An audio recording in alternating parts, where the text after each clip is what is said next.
y'all, welcome to part 2 of my tissue culture series. Today we are going to be doing a lab tour and I'm so excited for that. I've had so many people ask me tons and tons of questions about my lab and how I do everything from home. A lot of people think that you can't do tissue culture at home without an autoclave or a laminar flow hood, and that is not true.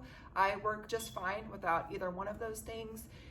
You can see my still air box up on top of that rack over there, and that's what I use instead of a laminar flow hood, and I will show you that more in depth later on in the video. I use my microwave to sterilize my media, and I use my Instant Pot to sterilize my tools. So it can totally be done at home without a laminar flow hood or an autoclave, and I will show you more in depth how I use those in future videos, but for today I'm just going to be showing you what all is in the lab itself, and I will be sure to link everything in the description below, so be sure to check that out. And without further ado, let's just get right into the tour. So here is my lab. It's very simple. It's just right here in my little kitchen area. These racks came from Target and I will link them down below. I'm eventually gonna get another tall one that size to go over here when I run out of space, but for now this works just fine. The little black cubbies came from Walmart. We're gonna start over here on this side. Up here I just have this is just a little container that I got from Walmart, and I have all of my potting supplies up here. So I have some moss. This is the Systemic that I use. Some perlite. This is just a bag of damp moss with perlite in it. I have orchid bark of 2 different sizes. This is extra small, and then I have it the same thing in small. This is my fertilizer that I use. These are the little plant tags I use. This goes down in my shipping cube, but there's no room. I use this to insulate the plants when I ship them. This I use to mix up my soil. I do have this rooting hormone. I don't know that it does anything, but I keep it in there just in case. But yes, that's that. This is my tub of soil. I forget what the brand is called, but I will have that link down below. But I just dumped the whole thing in here because that was easier than storing it in the bag. It kept spilling everywhere, so I just dumped it in this tub. These cubes down here, these came from Walmart. I'll try to link them below, but they're just the regular storage cubes. And this cube right here, I'll take it all out in a minute, but this is all of my media making supplies. And this over here, I store all of my pots, but I'm out. These are little trays that came with them, but I just used the little 3-inch nursery pots. I'll show you what they look like in a minute. And then these are the seedling trays that I use. I'm almost out of those as well, but that's what I keep in here. Down here is my shipping supplies. Again, insulation, polyfill, tape, boxes, all that good stuff. And then this is just junk, a little junk cube. But I'm gonna go ahead and take this guy out so I can show you what's in here because these are really important. Okay, so these are the gloves that I use. I'm a licensed cosmetologist, so I get these. These are just cosmetology gloves, but any kind of glove will work. These are my pH adjusters. I have pH up and down. There's other things that you can use, but these just keep it simple. Whenever I'm making media, I don't have to think about it. They work really well. I use these to measure out my MS. I have barbicide in here because sometimes I use barbicide, but not very often. Again, I'm a licensed cosmetologist, so I have used barbicide to sanitize things, but it's not my favorite, but it works in a pinch. So I have 70% alcohol. This is NAA. I don't use this one. I actually use, I'll go over those in a minute, but this is already mixed up and these stay in the refrigerator, and this is a lot easier to use.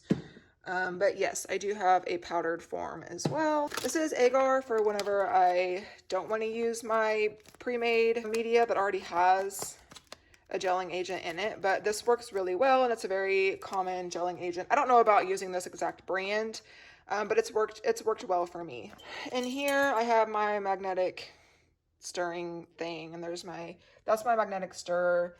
And then I have the little rod and the magnet. I just leave it attached all the time. I don't know, it's just easier to keep track of it. And then this is my X-Acto knife. I use this whenever I'm doing like subcultures or whenever I'm removing plantlets from a cluster. I have these huge 100 milliliter syringes. I use these as dispensers whenever I'm dispensing the media into the containers. These are really, really good for that.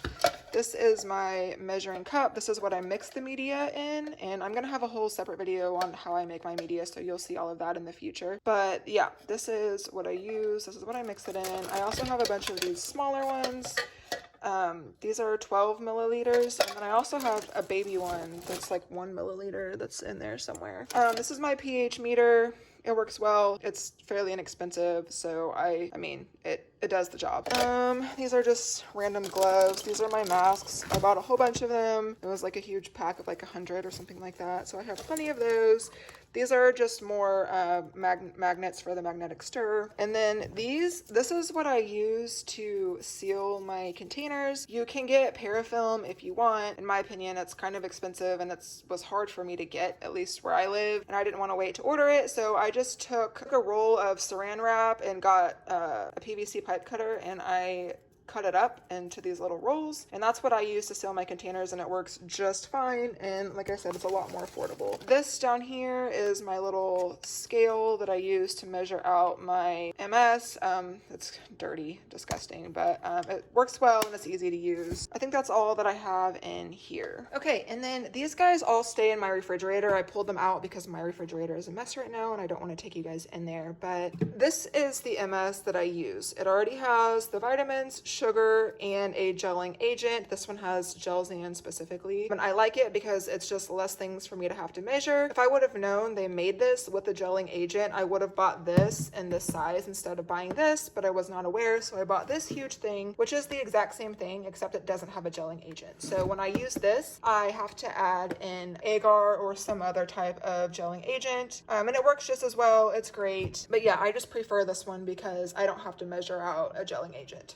These are the hormones that I use. This is the Auxin. This is NAA. That's what works best for the protocols that I use. And then this is the cytokinin. This is BAA or BAP or 6-benzamminopurine or whatever you want to call it. Again, these are solutions that are already mixed up. So I just take them out. I can just dispense them directly into the media, and I don't have to mix them myself. I use these little 1 milliliter syringes to measure it out, and yeah, that's what works best for me. This is my little desk. I got it on Amazon. I'm gonna swap it out for something much bigger. It's just what I already had whenever I set up my lab. So that's what I'm using for now. I can link it below, but like I said, it's probably not ideal for this scenario, but it's working for now. On the side over here, it's hard to see because this pole is in the middle, but this outlet is a smart outlet and it has a timer, and this is what I have all of my lights linked to. And that's how I keep my lights on a timer, and I will have that linked below. Up here, this is my still air box. It's what I use in place of a laminar flow hood. It's literally just a plastic tub, and then I put cling wrap on the side and up here, and then I just work in this little area right here. I am gonna swap this out for saran wrap because it's clear. This is hard to see through, but it's just what I had on hand, and I wanted to see if my idea was actually gonna work like I thought it would, and it is. It's perfect. It does exactly what I need it to do. But again, like I said, you can't see through it very well. So I'm gonna swap it out for saran wrap when I get the chance. I can show you guys how I made it if you want, but it's pretty self-explanatory. I literally just took cling wrap, stuck it all around the side, and then I closed the little tabs over it to hold it in place. But yeah, that's what I use. It's a lot cheaper than a laminar flow hood. Not gonna be quite as convenient or as easy, but again, it's significantly cheaper and it was really easy to make. Moving down to this shelf, I have an empty jug of distilled water, but I always use distilled water for watering my plants and also for making my media. Again, separate video on that. These are just some personal plants I have up here. This is one of my snake plants that I just really love. This is a pink princess that I'm probably gonna use as my tissue culture sample once it gets a little bit bigger, maybe, I don't know. This is a little Tycon. I love her. She is so cute, and I might use her as a tissue culture sample as well, but I think I'm actually buying tissue culture Tycons from my supplier here in a few months, so we'll see. These little tubes, these were filled with media when I got them. I think it came in a pack of 10. I don't remember. I threw some of them out because they got contaminated. I don't like using tubes like this. It's not convenient, but yeah, these were just pre-made from Phytotech, and then I ordered this little acrylic stand on Amazon, but I don't use these. Whenever I first started, before I was making my own media, I used these because I wasn't 100% sure what I was doing and I didn't want to mess up anything. So I bought pre-made media from Phytotech and it did the job temporarily, but just it wasn't ideal. These containers, I have a ton of lids because the only lids that I could find that were polypropylene, I could only get in a pack of 500. So I have 500 lids. And then the containers, this is the only size that I have left. I have to order more. But I have these in 8, 12, and 16 ounces, I believe. These are the 16 ounces. And I will link all of those below as well. If you use deli containers, you have to make sure that they are polypropylene or they will melt in an autoclave or the microwave or whatever you use to sterilize. So you need to make sure that the containers and the lids specifically, the lids are the hardest to find. It's pretty easy to find deli containers that can withstand it, but finding the lids is a different story. But I will link what I used below. And I think that's all for the top shelf. Moving down here, this over here is media that I've made that I haven't used yet. And then these are the samples that I currently have growing in tissue culture. I have some Wizards, some Knights, those are Ring of Fires. I have some caramel marbles, a little bit of everything in here, but that's where I keep those. I was using labels to write the formulas that I was using, like exactly all the measurements and all that good stuff, but it's kind of a pain to get off if I want to reuse the containers. So I just started writing on them like this. I just started writing on them with Sharpie because now I already know by heart what I'm going to be using for each different species. So I don't really need to write it down anymore. Really just the dates and what plant I put in there is all that matters now. Moving down here, these are the little pots that I was telling you about. These are the ones that I use. I think it was like 11 or 12 bucks maybe, and I don't remember how many came in a pack. I want to say like 50, but I really like them. They work well for what I need. Again, there's the trays, and this is how I sort everything whenever I move them. So they go from these little trays, and then once they have acclimated and rooted, I will move them into the little pots. And when I put them in the pots, I will put on the plant tag what they are, and I will number them. So that way, whenever people are telling me which one they want, I can come over here and then I will write their name on it. As you can see, these have all been reserved already. So that way I don't ever lose anybody's plant, or like they don't get mixed up or anything. Down here, again, these are just more trays.